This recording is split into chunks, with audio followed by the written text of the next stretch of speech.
If you want something out of life, if you want to change yourself, if you want to acquire something, if there's some goal that you want to reach, that is really not easy as some people will make us feel.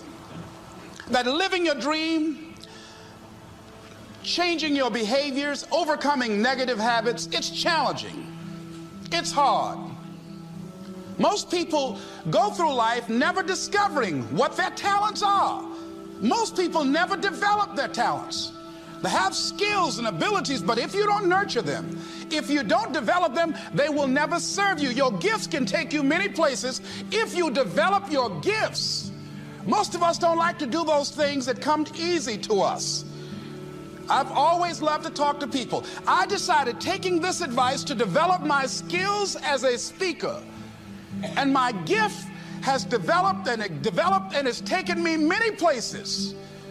You have something that you brought to the universe, and that if you decide that my life deserves my developing this, what I do well, and becoming the best at it, and mastering myself, and seeing what I have within me, if you decide to drop your buckets where you are and develop your gifts, I grant you, you'll never ever be without.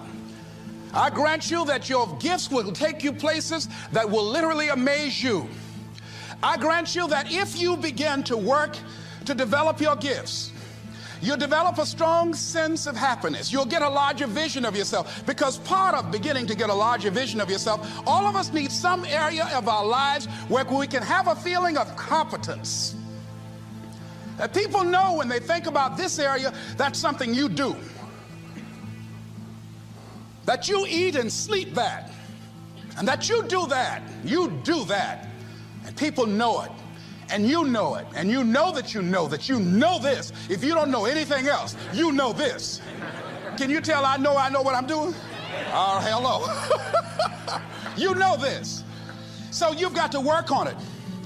When other folk are having a good time, you've got to have the strength of character to concentrate, to read, to digest information.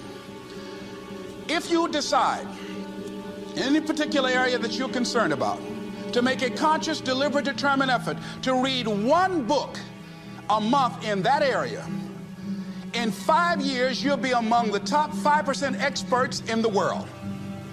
I read a minimum of 2 books a week. The average American reads only 1 book a year. If you decide that area that you love, that you are going to master that particular area, in this era of accelerated change, overwhelming complexity, and tremendous competition, as you begin to develop and expand your skills and your talents and your vision of yourself, you will always be in control of your destiny.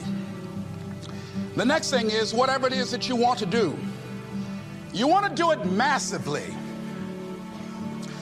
I have a friend who was telling me that his sales were down.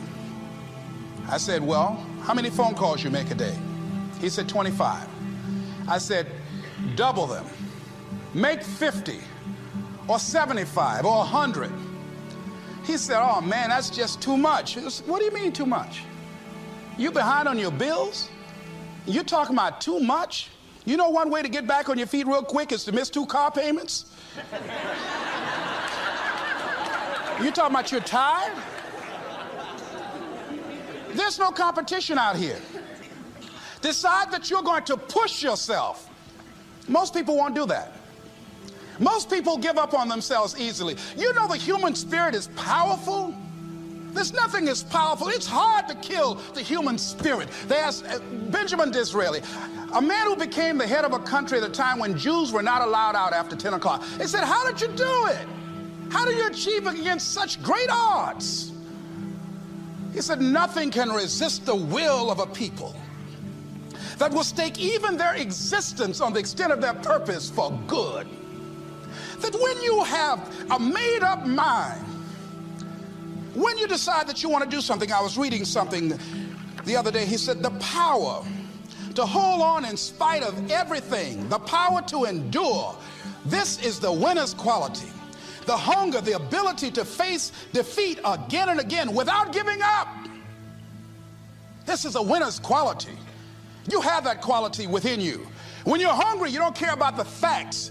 You don't care about the odds. Doug Williams played for the Washington Redskins, quarterback.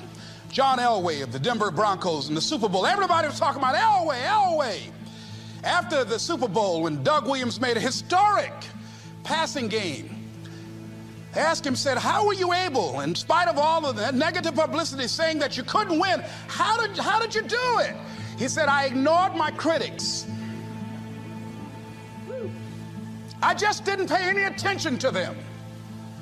I ignored myself because they kept on saying it so much. There were times I doubted whether or not I can do what I needed to do. There's a Doug Williams in everybody here.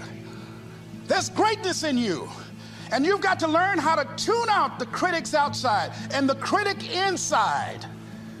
And since I'm going to do this, I'm going to harness my will. And I'm not going to let anything stop me. I deserve this. I'm going to do it until. And this friend, I told him, said, start increasing your calls. I said, I make 100 calls a day. I got a callus in my ear. My ear is kind of dark. You can't see it, but it's there.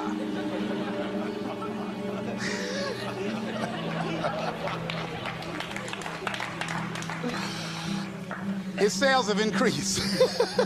He's working harder now. The other thing is that if you want something, you have got to be relentless.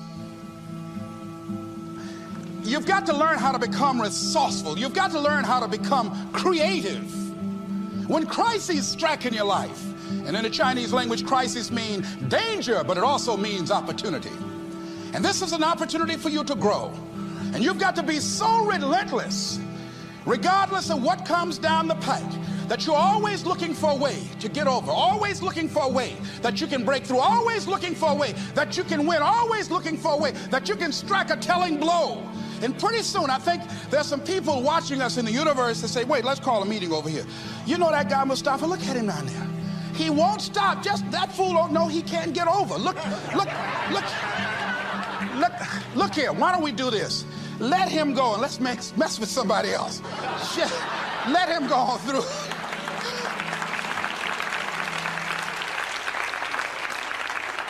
Life will just get tired of whipping you sometimes. And just say, let's just let this one go. I believe this. Now, no one has told me this, but I just kept on kicking. I didn't have sense enough to stop. I was intelligently ignorant. I didn't know what I couldn't do.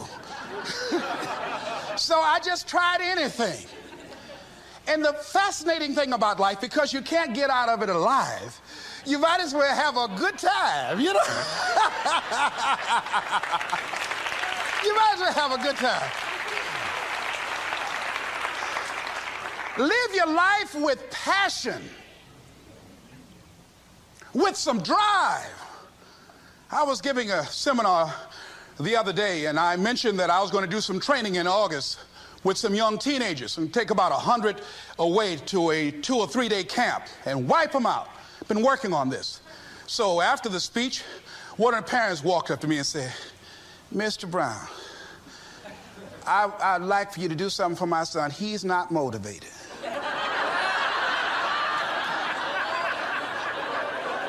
I said, I wonder why.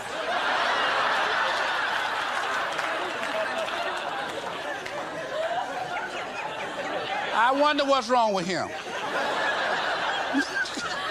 He had no fire whatsoever. See, what you do speak so loudly, folk can't hear what you're saying. And so if you don't have any fire, you know, you've got to watch the people, the relationships that you develop. Have people of kindred mindsets. If you're around folk who are dead and negative all the time, they will affect you. You want people that are around you that have smiles on their faces, looking good. I was telling a group last week, Abraham Lincoln refused to hire a guy because of his face. They said, but the guy can't help it. He said, anybody over 30 is responsible for their face. If you have some depressing face looking at you every day,